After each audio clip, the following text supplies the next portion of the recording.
My guest this week, I think it's someone who you know, known for his incredible sense of style, wonderful design, and of course, as the judge of the eternally popular Great British Sewing Bee. It's Patrick Grant. And I have to say, I found this conversation fascinating. This is an interview that is deep set in such amazing values, such as craftsmanship, craftswomanship, preserving legacy of ancient skills, textile industry, reviving it, rejuvenating it, helping create jobs, helping save the planet, re-educating us all that we should not be buying from brands that create, no joke, and you need to listen to this podcast to hear about this, 3,000 new products a day. It is just one of those podcasts that is going to get you thinking about your dreams, thinking about the companies that you work for, thinking about the brands that you're building.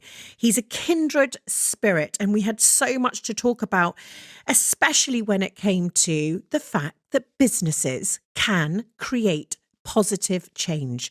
They're so powerful. They're not just for shareholders, they're for society, they're for community. They are more powerful than government. And we've just got to figure out how we make sure that we support those that are protecting our future in the broadest sense. From Savile Row to Sewing Bee, Patrick is going to be someone that you're absolutely going to love. So get in a cozy corner and soak it all up. Enjoy. Bow your head and let your eyelids close on down. Where we're going, you won't need to bring your frown. Hi, I'm Holly Tucker, and welcome to my podcast, Conversations of Inspiration. I founded my first business, not on the high street, at 28, with a newborn strapped to my chest. Nearly 20 years on, he's all grown up, and I'm running my second business, Holly & Co. I've learnt so much about taking risks, running a business, and some extraordinary life lessons along the way, and I know others have too. Yet despite the wealth of experience we have between us, lessons like this are often left unheard, and it can feel like we're travelling our paths alone. So I've reached out to founders and those who simply inspire me to share their hard-earned wisdom with you. My hope is that collectively, these remarkable realizations will help you on your own journey. I like to think of it as inspiration for life. If you enjoyed this episode, might I ask you to share it with a friend and to like, subscribe and review it so that together we can ignite people's passion across the UK. Now, let's begin this week's Conversation of Inspiration. Hi, Patrick. It is a huge pleasure to be speaking to you today. Welcome to Conversations of Inspiration. Well, thank you very much for inviting me. It's a pleasure to be here. Here being my own kitchen. Yeah, your own kitchen with what looks like a beautifully crafted wreath behind you. Oh, give a load of respect to the wreath maker in this house. She has done a sterling job once again. Only 10 oranges were harmed in the making of this wreath. And several pine cones. So it's Christmassy, things are heating up. Your girlfriend's 40th though is coming up. We've just established that that's much more important than actually Christmas at this point in 2023. Considerably more, yeah. Yeah, absolutely. But today it's all about you, esteemed fashion designer, brilliant founder and entrepreneur, and of course, the charming judge of BBC's beloved The British Sewing Bee. And it is true. I can't wait to talk to you because I think we do have a lot of shared passions in life about craftsmanship, creativity, and also what I would love to get into at some point in the conversation is the opportunity to do good in the world through business. And that's something, again, I'm very passionate about. But let's start with the little Patrick. You grew up in rural Edinburgh. Well, urban Edinburgh, but it was it felt a bit rural. Oh, I had you, it was a rural part of Edinburgh. And now reading that, I'm thinking to myself, why did I write that? Yeah. It's not remember. Is there many rural parts of Edinburgh? Well, it's a very green city. Yes. There's lots of space. I mean, I grew up next to a great big wooded valley, and at the end of our road was another hill, and they're now nature reserves. And at the top of the how road was beautiful. Braid Hills. I mean, we were lucky actually. You had views of hills, and I could see the Pentlands from my bedroom window. So Okay. it felt semi-rural. Semi-rural. Although, we had about 7 buses at the end of the street that took us into the centre of Edinburgh in about 15 minutes. So, yeah. Well, we'll settle in between then. Yeah. But your mum, Susan, she worked at the university, and your dad, James, he managed nightclub bands before Gosh, that was a long time becoming ago, an yeah. accountant. He did, yeah. And my dad was an accountant, and he had sort of like that little bit of past. And we always have to say that little bit of past to make it cool that he was an accountant for 40 years. I think big up the accountants. Let them have their moment in the sun. We can't live without them. We can't, and we can't do sometimes what they do. Well, exactly. Also, nor would we really want to. No, someone's got to do it, right? And so God love accountants. And they love those numbers. They do. And your little sister, Victoria, you were just describing where you grew up. Was it generally a happy childhood for you? Well, no. I mean, I went to the local primary school for the first 4 years. I went to nursery before that. We lived next to this phenomenal spot called the Hermitage, which is now a nature reserve, but at the time was just a great big wooded valley, the river running through it, and great big, steep-sided wooded valley. So I grew up with a lot of outdoor stuff, a lot of sport, a lot of building dens and all of that good stuff. And Edinburgh's a beautiful city, it's just about the kind of perfect scale. I was reading a book the other week, and they were talking about the kind of correct scale for cities, and the idea and the thinking was anything above about 500,000 gets a little bit overwhelming, and Edinburgh feels like just the right size. The transport networks work brilliantly. There's enough culture, there's enough food, there's enough art, there's enough good stuff, and then we've got beautiful beaches, we've got the mountains just behind. You can go skiing. No, you albeit can't. on a plastic mat at Hill End, okay. Europe's biggest dry ski slope, where every child in Edinburgh learned to ski. But we had, it's a great place. It's a great place to grow up, and also beautiful and historic, and the Scottish Enlightenment, and so much amazing kind of thinking, moral philosophy, and economics, and all sorts of medicine, all came out of Edinburgh, and. I've always loved it, and many of my friends left and then went back, so it still feels very much like home. My mum's still there. My sister moved back to within 20 miles of it not that long ago. Really? Oh, it just makes me want to just go there straight away right now. I was there at Christmas a few years ago, and there's something completely magical about that time of year and the lights, and I completely agree with you. So you're very proud, obviously, to be Scottish, and your heritage played a huge role in your life. But going back to young Patrick, so not little Patrick, I read that you always had this interest in clothes, even from a very young age. Where do you think that came from? Because it seems to have been just basically part of your DNA. Yeah, I don't know. I think it probably, I think certain people just really like clothes. I mean, it's part of self-expression, of course, and the way you feel and present yourself for some people is important. And even for some people who deliberately do it very badly, it's important. And it was just always there. And my dad was always incredibly well dressed, was always really, really sort of precisely put together. The way he dressed was with precision, and he always had his ties tied just right, and his shoes were always beautifully polished, and he enjoyed looking good. And I think maybe that was, back to his days as a band sort manager, of nightclub promoter and band nightclub manager, promoter. That was it, and all of that sort of stuff. But he just liked clothes. I mean, my mum likes clothes, but she wasn't quite so fanatical about it as my dad was. But not that it became, not that it was in any way obsessive. He had few but good things. He took care of his clothes. He made sure that they were well pressed and well polished, and that was an important part of how he presented himself. So maybe I learned it from him. I don't know. And I read that at boarding school, you'd tear pages from Elle and Vogue. And when you were a page boy, you really disliked a suit, so you jumped in a fountain so that you had to change. No, I think my mum tells me that wasn't quite true, but I remember not liking this suit. Yeah. Apparently I was thrown in the fountain by another young guest. Yeah, my memory of it is vague, but I was into fashion. I mean, I guess in a funny way, many young people are into fashion, and I think that's one of the things that, as a 50-plus-year-old person who's now struggling with the whole idea of it, I think it's easy to forget that for many, many young people, it is an essential part of growing up and expressing yourself as both a teenager and a young adult.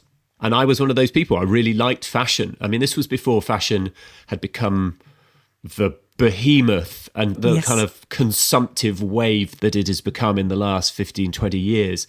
But, back in the days when fashion happened once every 6 months and, you got a dose of fashion once a month in a fashion magazine and not in between, I would obsessively pore over originally just the women's fashion mags because there were no men's fashion mags back when I was a kid. But, quarterly in Elle and Vogue and a couple of other places, there would be a men's section, and I'd pull all those out and kind of recreate outfits. But, I put fashion pictures all over my wall, and models and actresses and fashion images, editorial images were what kind of covered the walls of my room at school. And I was very into it, but it was always also, I liked the beauty of the objects themselves. I liked the workmanship. I liked the materials.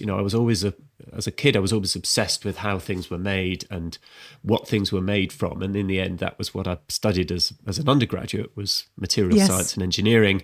And I loved the imagery and the beauty of fashion, but I also loved the craftsmanship of the products and how they felt. Yeah. How it was made, how it was created and put together.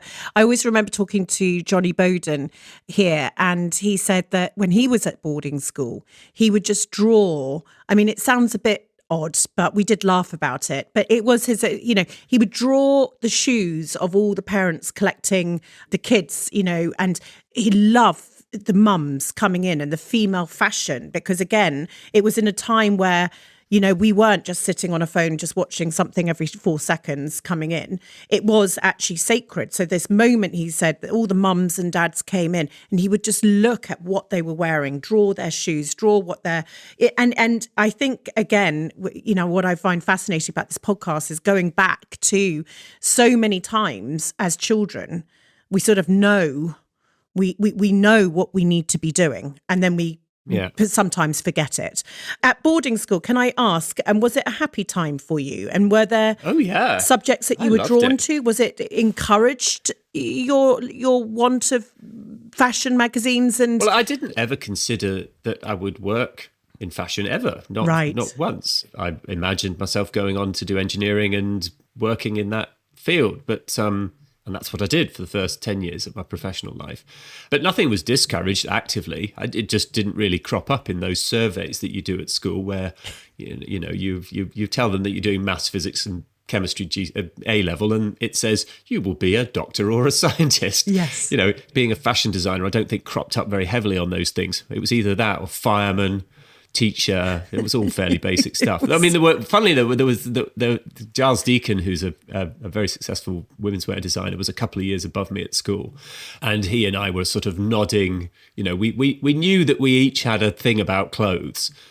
But was there anyone that I remember Keith Brymer Jones here saying that when a teacher recognised his passion for clay, it was like an epiphany. Everything sort of changed. But it then happened a decade later. Were you just being channeled into one route, or were people seeing that you were different in some way? No, I mean, I think there was a sense that people recognised I was different. I mean, even from at nursery school, there were reports that said Patrick is the instigator of all classroom disputes. So I was always a fairly sort of outspoken character, I think, and I always was very confident. But no, I mean, I think I was very lucky at school. We got to do almost everything. I went to South Morningside Primary, which is a lovely primary school, still there. And then I went to a school called Edinburgh Academy, which is another fantastic school. And then I went to a place called Barnard Castle, which is in County Durham. But all of those schools, we all had the opportunity to do loads of making. We did woodwork, we did metalwork, we did pottery and ceramics, we worked with textiles, Wow. art, we did all sorts of stuff. I remember building radios in electronics club. We had a chance to just get involved in loads of Amazing. stuff that was not academic. There was loads of academic stuff as well, but I think this is, one of the great problems of the education system today is that people like Keith, who I know well and have interviewed and discussed exactly this on stage with him in the past, people like Keith today would be left behind because you don't have that opportunity to try all of these different things. So I think for many young people, they will leave school. Those who are less academic, there is a very significant danger that those people will leave school feeling like there is nothing for them in the world. And I think that is an appalling state of being and an incredible waste of a very large chunk of the kind of human talent in our country. I think when I was younger, there were technical colleges, there were apprenticeships all over the place. There was a manufacturing industry that was thriving, an engineering industry that was thriving. There were 8 million people employed in manufacturing when I was young. Now that number is less than 3. We have a significant number of people with no jobs in this country. We're nearly 9 million, or around 9 million. The number of people who are considered economically inactive, which is this kind of bogus unemployment figure that Margaret Thatcher invented when she shut the coal mines. There are 9 million people who have no job, and a very significant proportion of those, I suspect, could have found something wonderful to do if the education system gave them the chance. I think shoving everybody down a one-size-fits-all academic educational route is not only a waste of time, it's also a huge waste of money. I mean, the cost of university education is extraordinary now, and a lot of those university degrees will not lead to anything particularly better than you could have done for yourself if you'd left school at 16 and gone into an apprenticeship of some sort. So I feel like I went to school in probably, at the perfect time. And I think everybody since has been progressively had a less varied and therefore less useful education. Their wings have been clipped more and more, haven't they? And I think you make such a great point. And I also think just recently I've employed somebody without a degree, and I don't have a degree. And my business partner, Sophie, didn't have a degree, and we started not in the high street. And, my son has just gone to uni, and that's his choice. But there is such a, as you said, one size fits all, a cookie cutter system that if you now don't fit into it, but the talent out there, the sort of the raw talent that you can nurture. And actually, I feel that it's such a privilege to get somebody at that stage with passion and enthusiasm that you can sort of bring into a creative or whatever role, actually, but just bring in and take a chance on people. Well, I think everybody deserves the chance to find the thing that they're good at in life. And I think we significantly undermine the economic future of the country by letting so many people slip through the cracks. Yeah. We've created an industrial base and an economic base here, which doesn't work for a significant part of our population. That is fundamentally a flaw in the way we run the country. If at this moment in time, a quarter of all working age people do not have employment, and at the same time, nearly 1 million jobs remain unfilled. And at the same time, we're having to bring in hundreds of thousands of people from outside of the country to fill vacancies that exist. If we hadn't brought 750,000 migrants into the UK this year, there might well have been almost 2 million unfilled job vacancies. And the whole thing feels like an abject failure of the long-term policy and planning around work, what we all do with our lives every day. And so many people also are unhappy in their jobs because they've been shoved in one direction that doesn't really suit them. I'm going to just take you back for a second. You went to university and you spent a decade in engineering, didn't you, after that? I did. Before returning to business school and then seeing an advert for a business for sale. Now, I just love this idea. Was it literally like a little classified advert? Yeah. And it was just basically... It was bananas. Yeah, a real twist of fate that just totally changed the direction of your life. Because there you are now, You know, you were in engineering, you studied engineering and material science. And then there was a little classified ad that caught your eye. And then you went and risked everything, which is not necessarily very sort of materially sciencey, is it?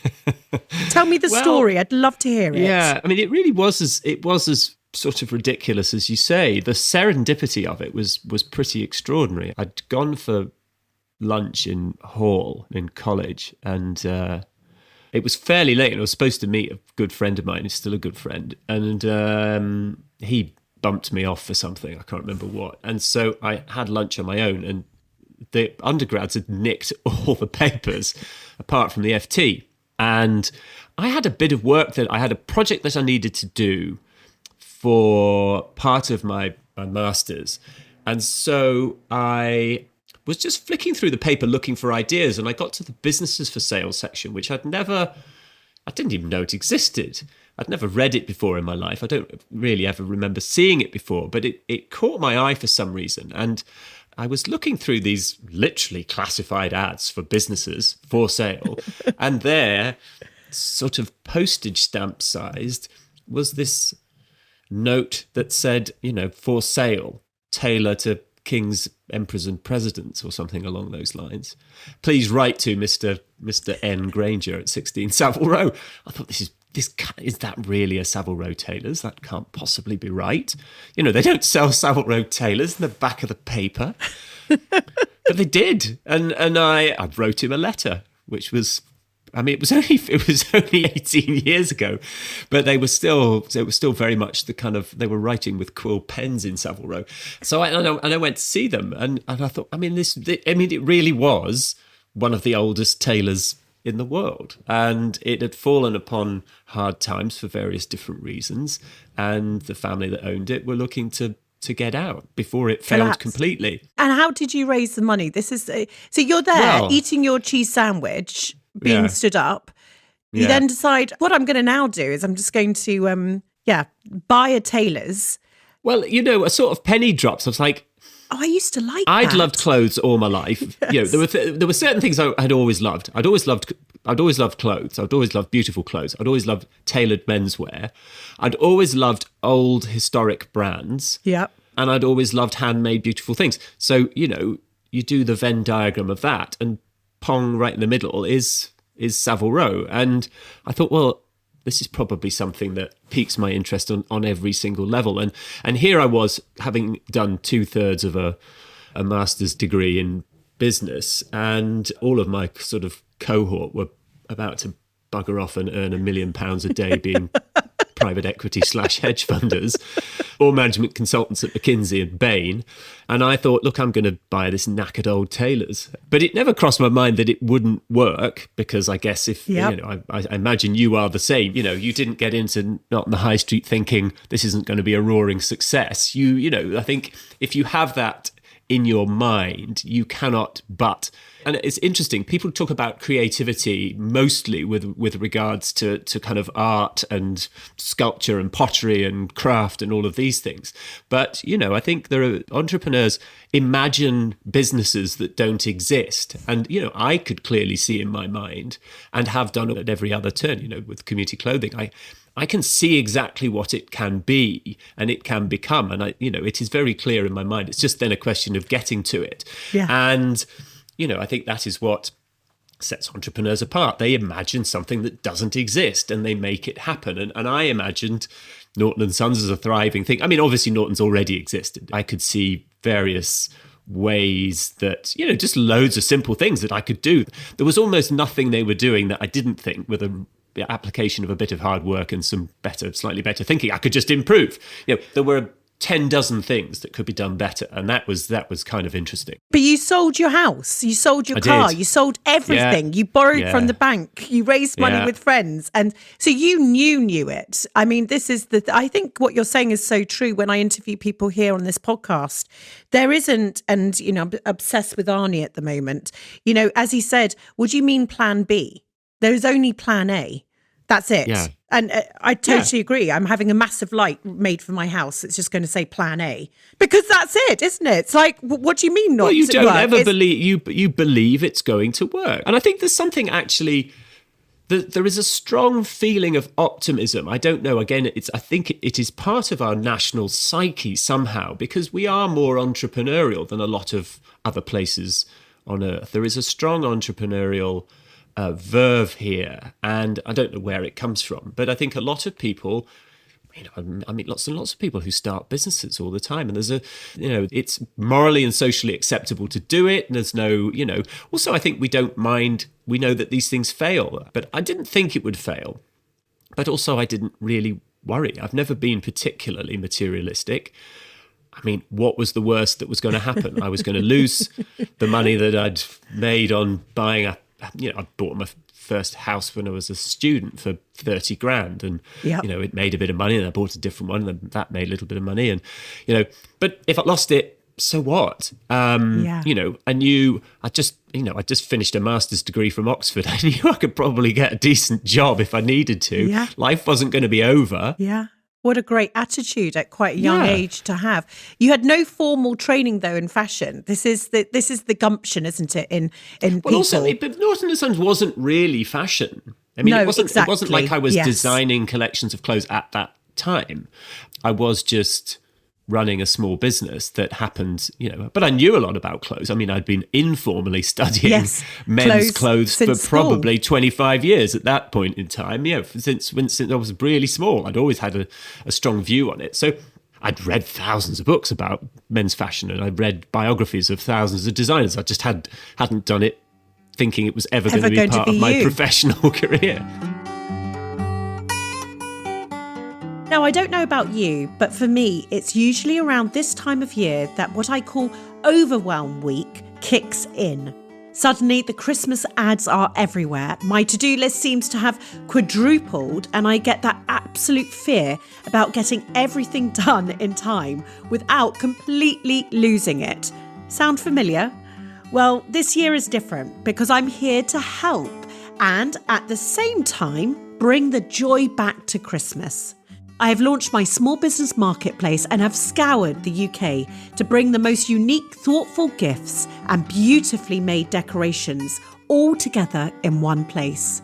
It means we can do all the parts of Christmas we enjoy, like making sure our loved ones know just how much they mean to us and doing all the fun and creative bits, but without the giant headache. And the best part? Everything on our site is handmade by an independent small business. So as well as shopping joyfully again, you'll be bringing happiness to lots of hardworking founders, 90% of whom are female, by the way, and giving them a Merry Christmas too. Visit holly.co for many ideas this Christmas. Now, back to our conversation of inspiration. So what was it like when you were living in the workshop? You were working 6 days a week for the first 6 years. It's tough, isn't it, being your own boss? And, certainly if you're sort of bringing something back to life as well, you're trying to maybe undo things, maybe that's always been done a certain way. Tell me about those early days and what were those first things? Think about who's listening, those who are running a business maybe right now, or, what was your instinct when you came in? Did you just sort of know what needed to be done?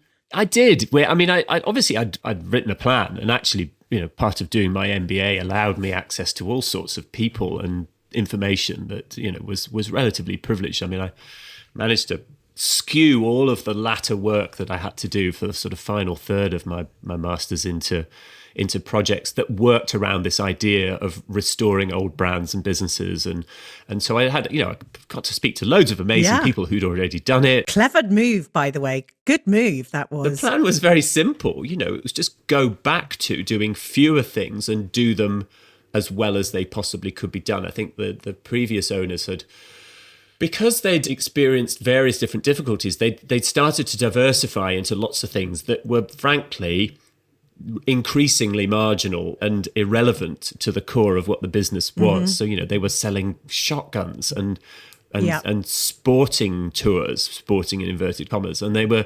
increasingly doing things that were taking away from this idea that, Savile Row's there to make beautiful handmade clothes. And so I just went back to doing that and just tried to hire better people and Yeah, we also celebrated the smallness of the business, which the previous owners had been very reluctant to ever talk about. Yes. But I love the fact that we only made a couple of hundred suits a year. I thought that was a positive thing, not a negative thing. And we did things like going to a policy of only sourcing local materials. So where we could, we only used British. So effectively, all of the woolen textiles that we used at Norton's were UK made. And where we couldn't find stuff, cotton textiles and some linens and things that weren't made in the UK at that time, we bought them from as close as we could, but from the best people we could. So which was Italy. But we set about, or I set about, I always say we, but often it isn't really a we. I mean, obviously there were other people there, but you end up doing a lot of it. But that was it. It was like just go back to doing what everybody expects that sort of business to be about, which is making the very best handmade clothes and don't do anything else and focus obsessively on doing that as well as you possibly can. And that was the entire plan. But I think the first year, in fact, I worked out that in the first 3 years, the average I paid myself was £7,000 a year. And one of my slides for one of the talks I used to do to universities about entrepreneurialism and that sort of thing, setting up your own small business, was a picture of a tin of beans. And it was like, that's kind of what I lived on. I worked out, I used to have a £1 a day lunch budget. And on Fridays, I would treat myself, if things had been going well, to an extra couple of quid. But, I worked out the local supermarket just around on Berkeley Square. That was it, £1 a day for lunch. And because actually the great thing about running your own business is, if it's not a passion, you're probably doing the wrong thing. Most people love what they're doing, and because of that, you don't need much else. Yeah, I think there's something very, very beautiful about that embryonic stages when building a brand.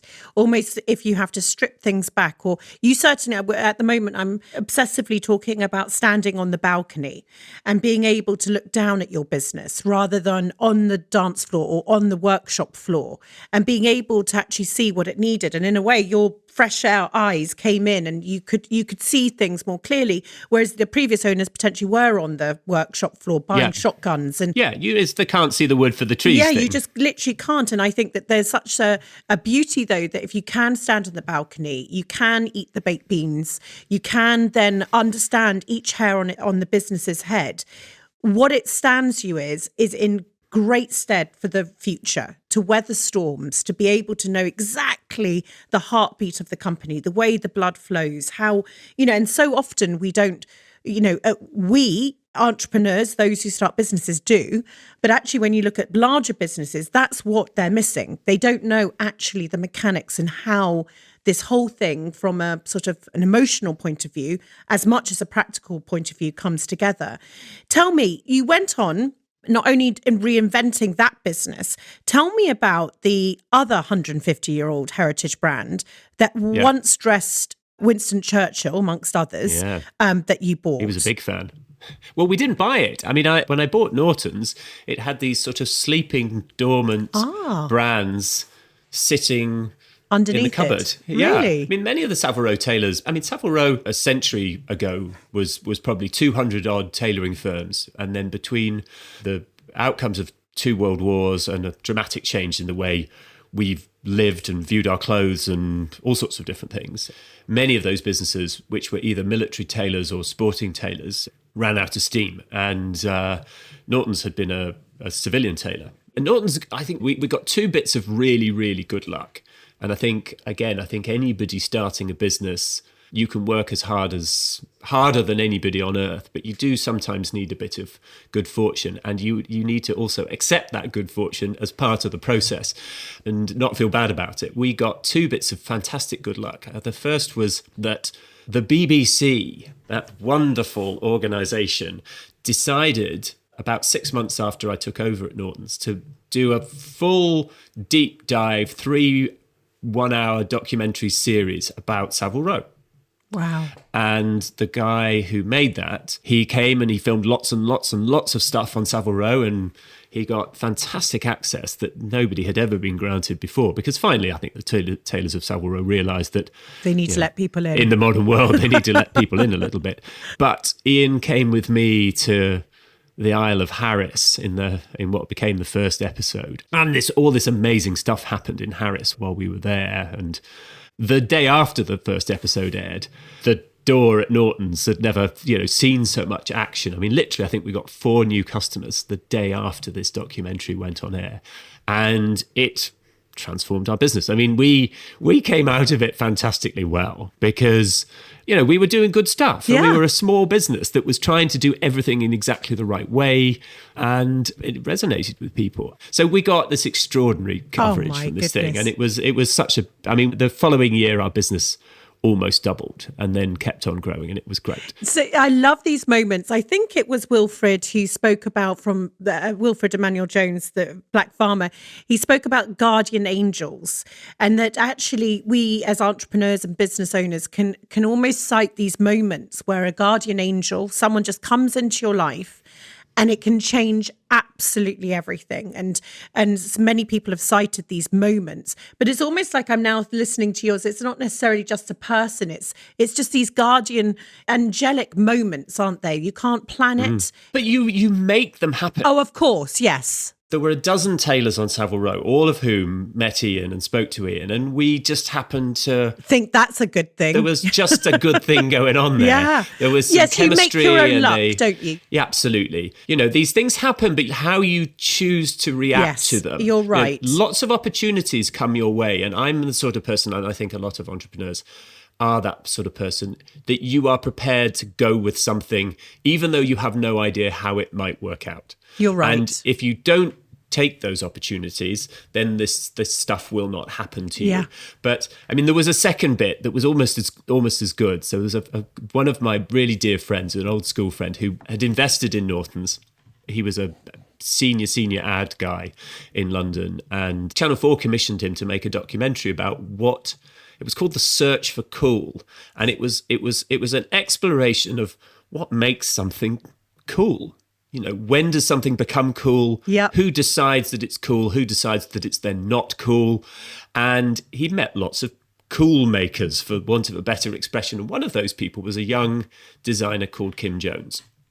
And he had recently completed his degree at St. Martin's. He was running his own fashion brand under his own name. And Martin met Kim for the show and said, look, you should meet my friend Patrick, who's running Norton & Sons. I think you'd like Norton's. It's this cool old tailor. Anyway, so Kim came to Norton's and, loved it. Looked around the workshop, went through the archive, looked at all the fabric books, and just was, sort of slightly in awe of this amazing talent that our tailors had. And he said, I'll be in touch. This is amazing, but I'll be in touch. And 6 months later, he was in touch and he said, look, we've got these clothes that we want to make for this collection. And we can't work out even how to cut the patterns, let alone make the garments. Do you have time to do it? And I sort of, let me just go and check, Kim. And, pretended to be rustling around in the background, as the tumbleweed was blowing through the workshop. And I came, I think we can just about fit it in. So we made these amazing pieces. I think we made 7 or 8, maybe even 9 pieces for his catwalk show, which was happening in New York that season. And through Kim, he was so generous with his kind of publicity of the fact that we had done all of this stuff. So, and he was great friends with Alexander McQueen, Lee McQueen. So he brought Lee to us and he became a customer. And then from Lee, we started working with Christopher Kane, and then Erdem became a customer, and then Henry Holland worked with us, and then loads and loads. Like all of a sudden we became cool. I mean, Christian Louboutin became a customer. I mean, all these kind of superheroes from the world of British design came to us as customers, and we made stuff for their catwalk collections, and we worked with Rag and Bone in New York, we worked with the Kooples, we did all this stuff. We became the tailor that the kind of cool young designers from London went to, which was sort of good. You can be known for all sorts of things. There's the oldest one, there's the most expensive one, there's the one with the most royals, and we were the one that had all the designers, and that was pretty good. So I'm reflecting what I said about guardian angels coming into our lives. And I really actually think that you've sort of progressed that thought, because I totally agree. It's what you do with that guardian angel moment or person, isn't it? And as you just said, those are the things that you did. You were presented with these opportunities. And because you believed so much, you were just able to run with it. Whereas other people literally just, it all shuts down at that point in time. Each week, I'm joined by our wonderful partners at Dell Technologies. They're passionate supporters of small businesses right across the UK through free resources and networks like Dwen, Dell Women's Entrepreneur Network, championing female founders and helping them thrive. For more than a decade, Dwen has brought female entrepreneurs from around the world together to help them connect, scale their businesses, and ultimately succeed. The Dwen community welcomes founders at all stages, from startup to scale up. Joining Dwen gives you access to female entrepreneurs globally and valuable resources to grow your business, including the latest Dell technology, access to funding resources, and best practices. To find out more about Dwen and how to sign up, head to dwen.com. Now, back to our conversation of inspiration. Tell me, what do you think the future is with online? You know, sort of cited as sort of one world, and then you've obviously got your world. Do you think that these things combine? Do you think that this is going to be, is there, as we become more and more digitally focused, do you think there's going to be a sort of, as, Kindles, we just all thought the books were going to be burnt and destroyed and never going to play, do you think that actually we're going to see a resurgence in actually preserving craft or understanding what it is? I think we will. I think for various reasons. I think, there are many, many fantastic things about the digital world. We have so much at our disposal now that we could never have imagined having. Some of the things that we have today are like the things that we saw on Star Trek and we didn't believe, the communicator, we can talk to anyone in the world like we're doing now. We can see each other. We can talk to one another all over the planet. We can become so connected to one another digitally that it allows us, we can talk to our family and friends for free, for the whole, that's wonderful. We can listen to literally any song ever made in history at the tap of a button. We can watch infinite television and film. We've got endless opportunities for entertainment. We can find all the world's information at our fingertips. I mean, Wikipedia are looking for money. Please, everybody donate a couple of quid. But, all of this stuff is amazing. But it disconnects us from the natural world. And I think that is becoming a very large source of unhappiness for people. When we had nothing, which really we had until quite recently, 500 years ago, most people had nothing. They had the clothes on their back and a wooden bowl and a wooden spoon and a three-legged wooden stool, if they were lucky, and a temporary shelter made out of sticks and mud. That's what most people had. But they were connected. They had jobs that were real. They had jobs where they went out and they did something physical and they were literally connected to the land because they were ploughing it and were deeply connected to everything in their life and very, very connected also to the people in their communities. And whilst they had bugger all, there was a realness and a deep connection that actually I think gave people an amount of happiness that they probably didn't realize they had at that moment in time. And now we don't do any of that. Most people have no connection. I mean, it's funny. There are many, many people that just have no connection to nature at all and don't have any connection to how things are made and what things are made from. And it leaves us feeling very empty. And almost the more stuff we have, the less happy we are about it. And now, the fashion industry has become something where, from 50 years ago, where it was, a couple of brands doing a collection every 6 months, we now have a situation where we have, the worst of the fast fashion brands release 3,000 new products every day. Shein releases 3,000 new products every single day. Is that a fact? That's real? Yeah. No way. Yeah. Oh, there was a report done last year. They studied the main fast fashion businesses and they recorded the business of fashion did it. They studied the number of new releases they were doing. And everybody thought Boohoo and H&M and Zara and ASOS were bad for driving consumption. Yeah, Shein, mental. Absolutely. I mean, it's insanity. I mean, it's it insanity. Should be illegal. Well, there is a feeling that a lot of it isn't even real. Again, a lot of this stuff is created purely by AI. A good friend of mine who did work at ASOS Obviously ASOS, it's destroyed ASOS. It's destroying all these other brands. I mean, these brands that were destroying other people, this is the thing. We used to have clothing businesses, Marks and Spencer's, for example, lasted 100 years, still has value today. Then things started, the cycle of this just gets faster and faster. And 5 years ago, ASOS was worth £9 billion or dollars, I can't remember which. A couple of years ago, it was worth $7 billion, and today it's worth $450 million. Now, that's extraordinary, that a business can rise up, be worth so much, and then worth so little in such a short period of time. Shows you how fragile this cycle is making businesses. Because if your business is based on selling more stuff and selling it cheaper than somebody else will come along and do it cheaper and more and eat you. And this is exactly what's happened. There is no lasting value in those businesses because they're, if you're trying to convince people that newness needs to happen on a daily basis, that will translate to business as well as product. And your business will become old just as quickly as your fashionable clothes will become old. Gosh, it's just, that's actually insanity. Tell me though, because your vision is very, very different.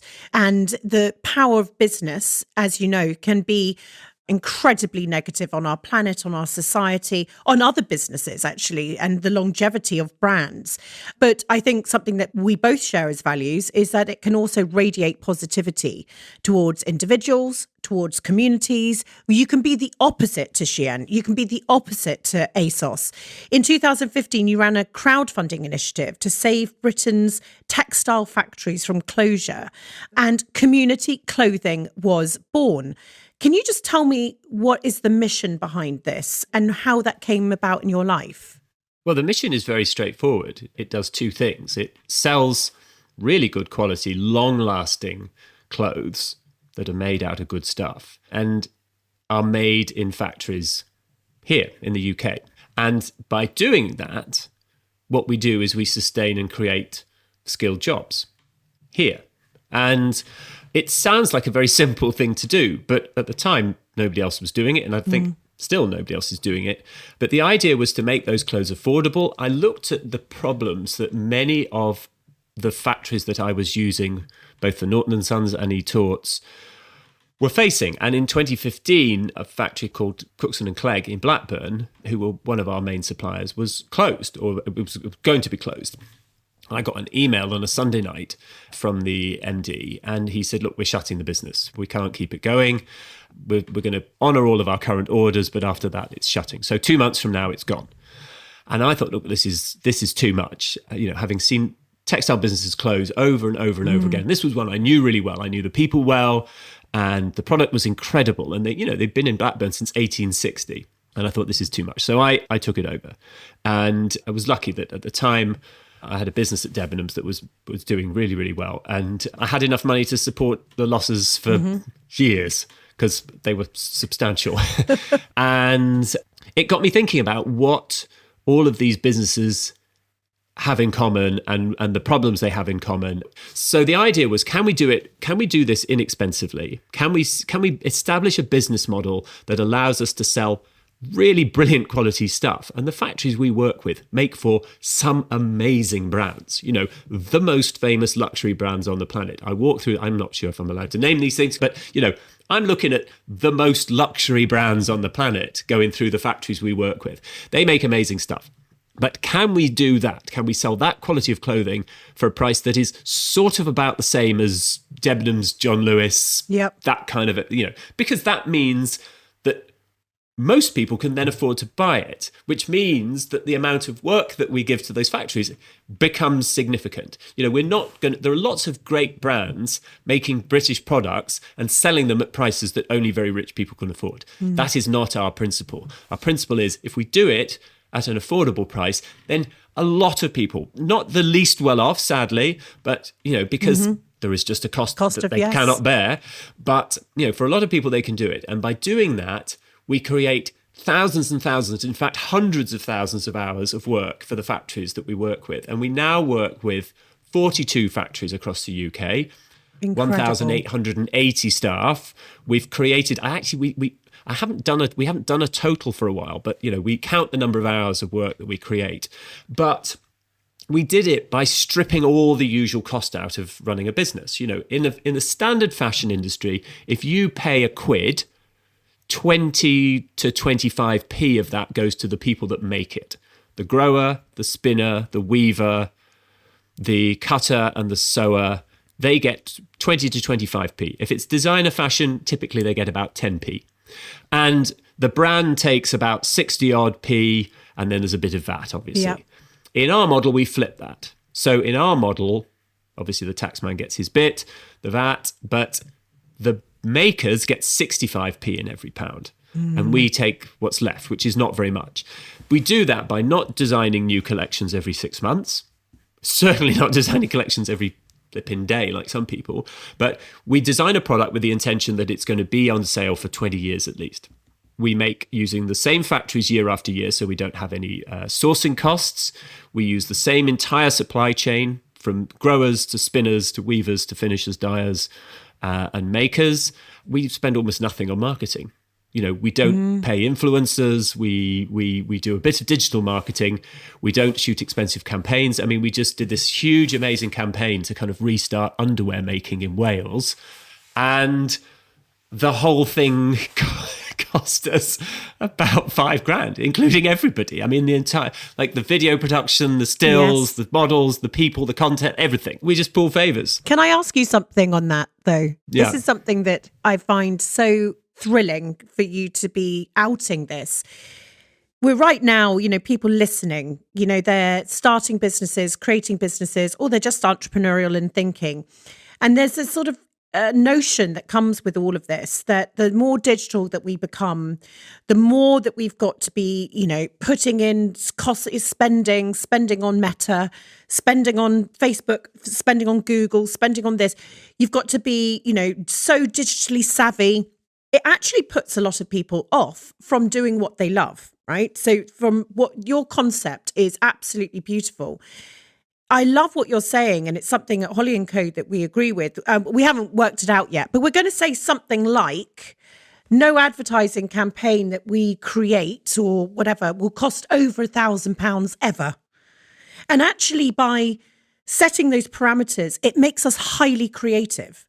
By setting those sort of things, it means that, no, you can't just go and buy an influencer and just get a ton of people in who will see you once, never come back, weren't your people in the first place. But what you can do is by saying, well, we'll only spend £1,000. It means that actually you've got to go to the core of who you want to attract. And thus the creativity will be top notch.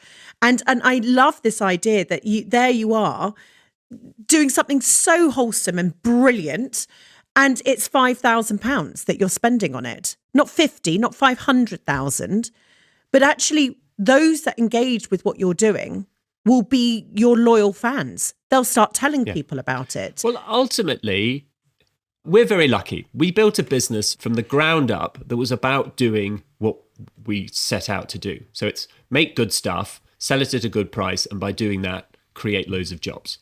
So at our heart, there is nothing that we do that most people don't like the sound of. Yes. Oh, I'm getting good quality clothes for way less than I would pay somewhere else. Or by buying these clothes, I'm putting money into the pockets of people in the UK who are skilled workers that I care about.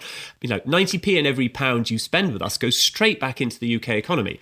Loads of people love that. Like, we write all of this stuff down. So our adverts say things like, you know, and our adverts are literally I just write them in Garamond in a square and put it on Instagram, and it says things like, you know, you won't find socks this good for even twice the price, which is totally true, because we know that actually the people that make our socks also make them for loads of other brands who charge, in fact, more like 3 and sometimes 3.5 times for exactly the same stuff.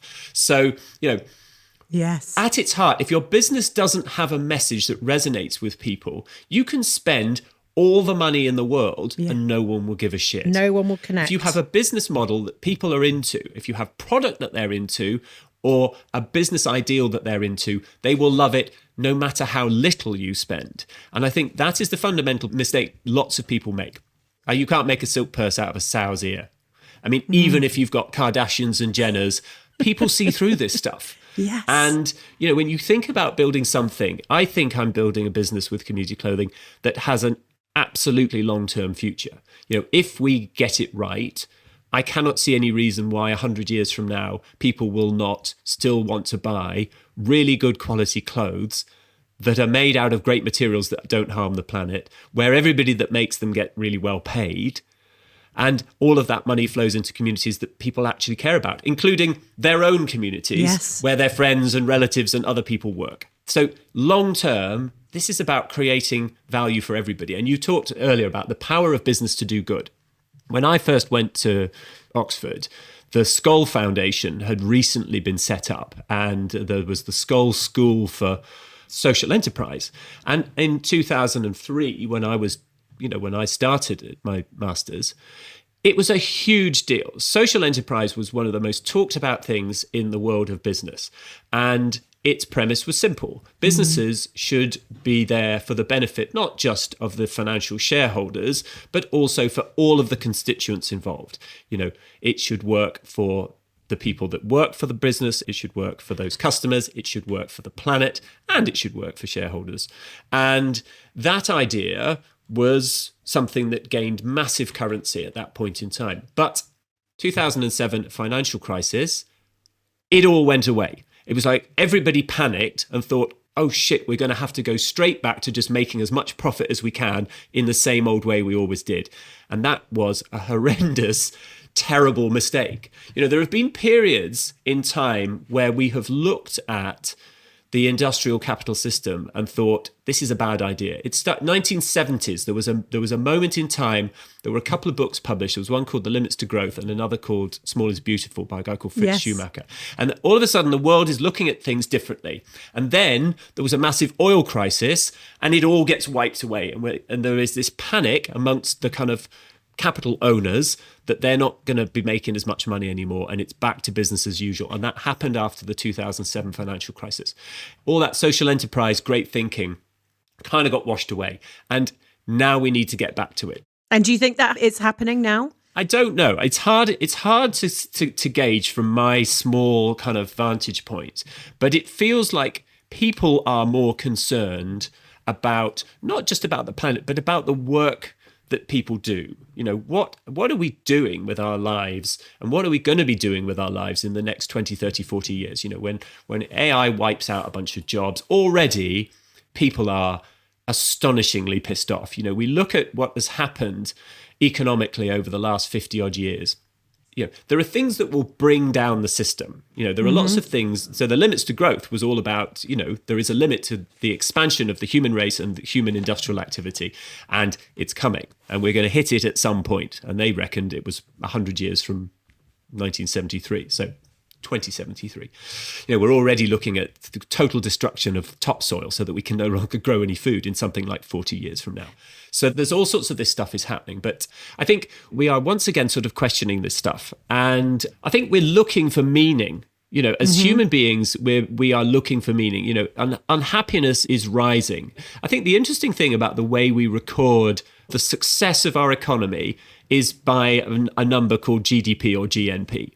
We don't record anything in terms of actual human outcomes. Like, is all of this economic activity making us happier? Is it making us get better off, more comfortably healthier?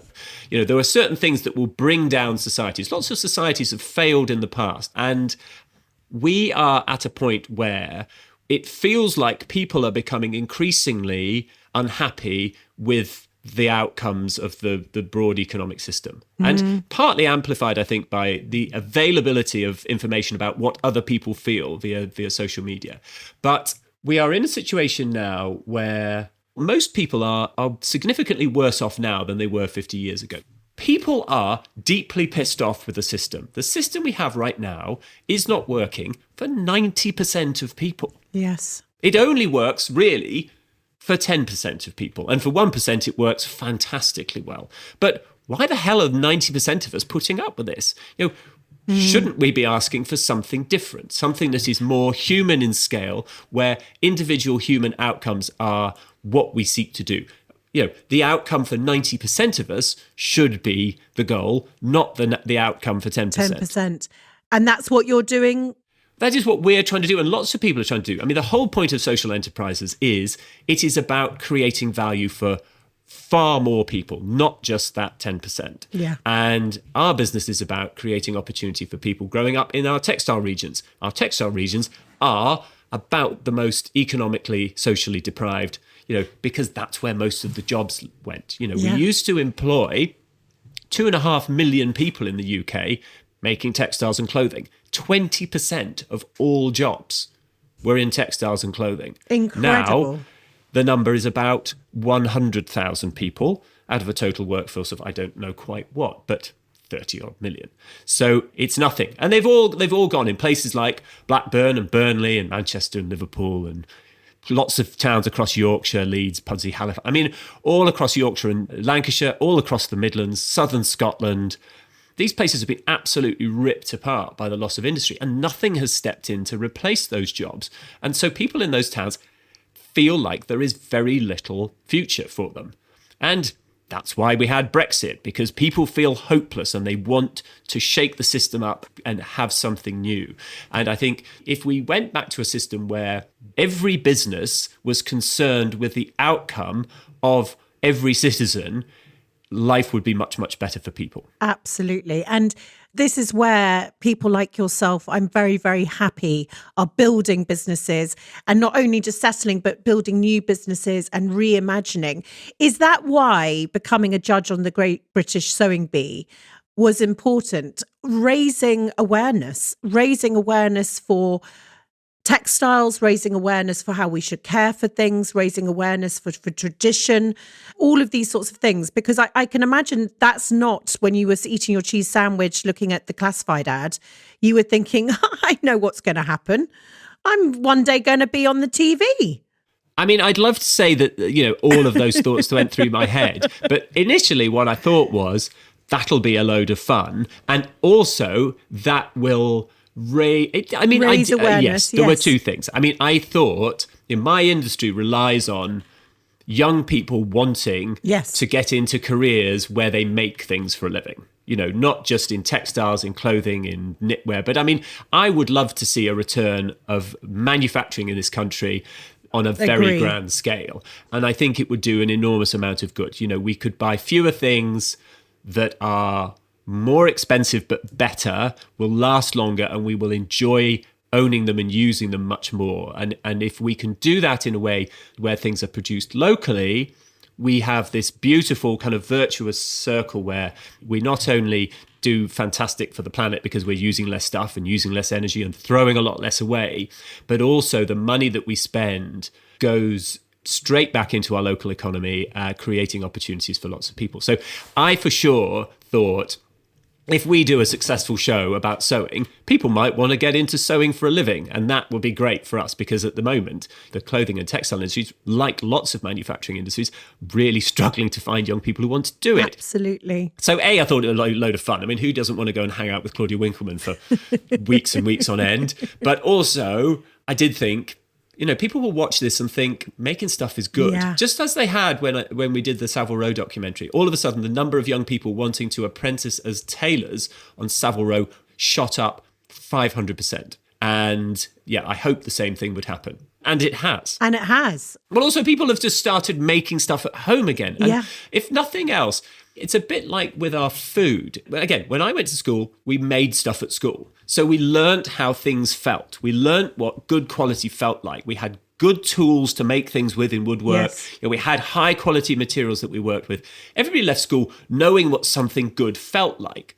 Now, nobody knows what anything good feels like because we just, for some poor people, they only ever wear really terrible quality clothes. So they don't know how good these things should feel, how warm they feel, how comfortable they feel, how nice they feel to touch on the skin. If you've grown up only wearing, low quality synthetic clothing, you have no idea. So by learning to sew, not only are you doing something that's fun, but you are developing an innate understanding of how quality things should be constructed, but also what these materials feel like. I remember Joe, about some way through the second series we were filming, asking me what polyester was.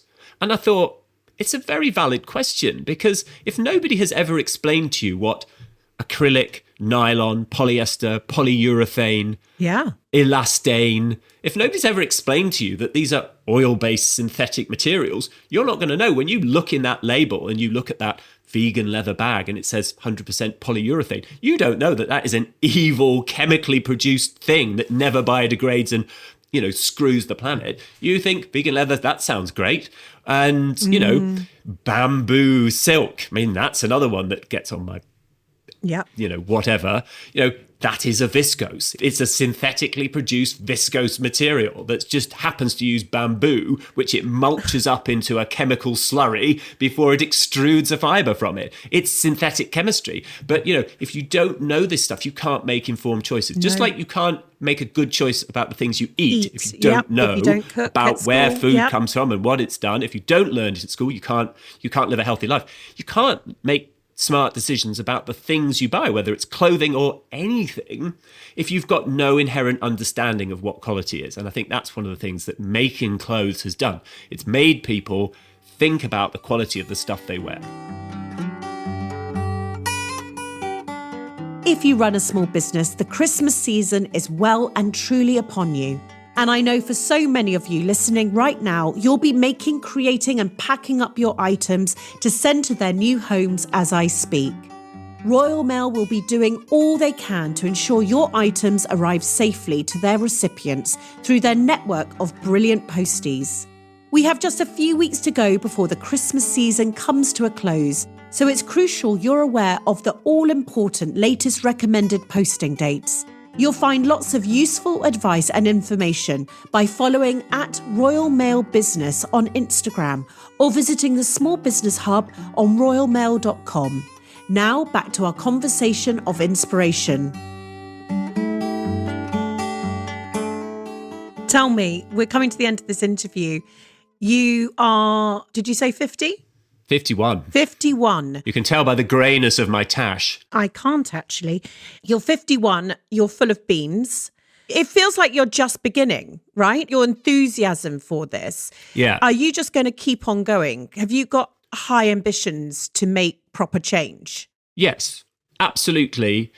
I think what I'm doing now has the opportunity to sustain my interest for a long period of time. Yeah. There are so many things that we can do that will make things better in all sorts of different ways. And there are lots and lots of interesting projects. I mean, I'm very, very fortunate. I get to opportunities to do loads and loads of great things. But the idea behind community clothing, I look into the future and I see a modern, shiny textile and clothing industry that looks a bit like the Google campus where, you've got spinning sheds and things over here and they're all shiny glass buildings. There's great big lakes and then there's the academies where the apprentices are trained and, there's the creches where everybody's kids get looked after so that everybody can come to work and the whole ecosystem and, young people growing up in rural, in towns in Lancashire and Yorkshire have a future that they are like, I cannot wait to go and work there because it's going to be brilliant. Yeah.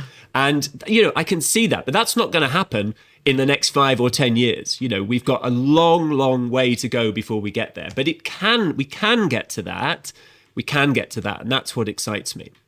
I'm going to be recalling so many things that you've said on this interview many, many times whilst I build, and I'm sure everybody builds their businesses or builds their dreams. At the end of this interview, I always ask my guest, if this has been a roller coaster, can you tell me what you would say has been your lowest low on that journey?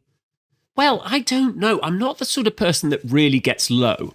Not low, not like some people get low. I know people that suffer terribly from anxiety and depression. I'm not one of those people, and I'm very fortunate. But there have been times where I have thought, oh shit, this isn't going well. Right. I mean, there was a point in the first summer, I took over at Norton's in December, and the following August, the door to the shop only opened once in the entire month. And I thought, oh shit, we're just going to run out of money here. Yeah. And, I'd called various customers and said, hello, your suits are ready. And they'd gone, oh, terrific. I'll see you in September sometime. And I thought, you might not, Right. And I went to the bank and I sort of begged them for a little bit bigger overdraft, and we managed to get through it. And somebody, but my experience is something always happens that sorts things out. But also things do go wrong. I have sadly had to put businesses into liquidation. It is an awful, awful feeling, but I've always got them back. I've rehired the people that we had to make redundant. I've bought the machinery and back, and things will start again. I have a great belief in it. I have great belief in what I'm doing. And sometimes things go wrong. Sometimes you run out of cash for reasons that aren't of your making. I mean, COVID annihilated us in lots of different ways. And, but I think if you've got that spirit, you're going to get straight back on that horse and try and make it work. And the opposite, with the most pucker suit that you could ever possibly wear, sitting in your cart on that roller coaster, what would you say has been one of your highest highs?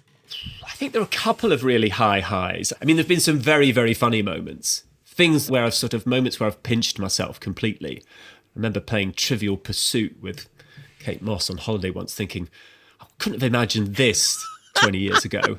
Or I made making a snowman with the Beckhams and like things like that. Oh, I had dinner. The first time I had dinner with now King Charles, I sat opposite him at dinner and I thought, holy moly, this has been something, isn't it? Like, I'm sitting here opposite Prince Charles, and he's going to be king one day, and now he is. And I was like, I'm like a meter from our future monarch. So those have been. I mean, also I won Menswear Designer of the Year in 2010, which was extraordinary because I beat Paul Smith, who was like the first great suit I ever owned was a Paul Smith suit, and I beat what's his name, who was the designer at Burberry at the time. So I beat Burberry, Paul Smith, and Margaret Howell, and Margaret Howell I love as well. So I'm like, oh my God, I've just won this thing that three of, like, Burberry I'd loved as a brand for forever. Yes. Paul Smith was a hero and a lovely man. And actually there was a moment, we were in Paris once, where we used to show our collections in Paris, and I cycle everywhere. And I was cycling over to our showroom in Paris, and it was the day of Paul Smith's show in Paris. And I was cycling across the gigantic gravel forecourt at the Louvre, and the IMP glass pyramid was in the background. And I see this cyclist coming towards me, and we're heading straight for one another in the opposite directions. I'm heading east, he's heading west, or whichever way around it was. And I'm looking, and I'm like, oh, it's Paul Smith. Anyway, so we're cycling towards one another, and as we cross in front of the Great Glass Pyramid, I sort of rang my bell and waved, and he waved back and went, morning, and we passed. And I was like, I mean, these funny little moments that just make you smile. So yeah, there have been some brilliant things that have happened to me as a result of taking that leap. And, I imagine I probably would have had a happy and fulfilling life if I'd carried on in engineering. But nothing like this, huh? I certainly wouldn't have been eating supper with Prince Charles. No. Oh, gosh. This has been such a wonderful, awe-inspiring moment to talk to you. I've enjoyed everything that you have said. As I said, I'm going to have to re-listen to so much because it has provoked much thought about craftsmanship. It's provoked a lot of thought about business doing good and how we need to get far better at it. But it is that time in the podcast where I'm going to actually hand over to you, where I know that you prepared a letter to your younger self. Yes. Oh, yeah. I mean, I put hours into this. Would you have listened to this letter? Well, when you hear it, you probably, I Maybe. probably would have done. Yeah. I'm going to hand over to you, but bless you for sharing so much of your story with us today. It might need some explaining, but I'm going to read it anyway. Thank you. It's been a pleasure. Do not climb up every high thing you see, not the really big wall at Craiglockett Sports Centre, nor the massive lime tree in the garden, and tell James not to also. Do not throw away those Vivienne Westwood pirate trousers or those Jean-Paul Gaultier jacquard jeans. And don't buy those Miu Miu pie crust lace-ups. They are not the perfect shoe for jeans. Do not walk across fire ducts. Don't eat sea cucumber intestines or boiled chicken's feet. Definitely do not eat from mountain snack bars in Nepal. Don't allow drunk doctors to sew up your limbs. Otherwise, crack on.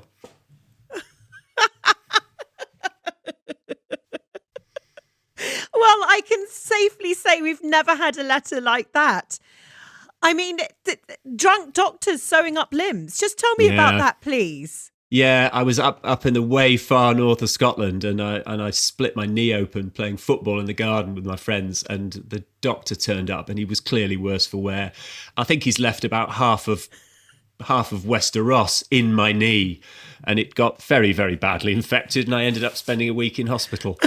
I've got a great big scar across my left kneecap as a result. My goodness. What a great letter. What a great letter. Thank you so much for your time today. I was a fan before. Now I'm a huge fan. I'm sure everyone listening will be exactly the same.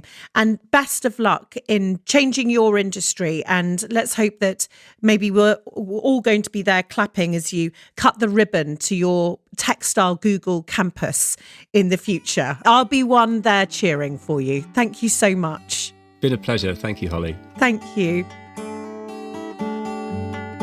Thank you for joining me today. If you've enjoyed this episode, can I ask that you share it with a friend and like, subscribe and review it too, so that together we can inspire even more people to follow their dreams, to build a life they love.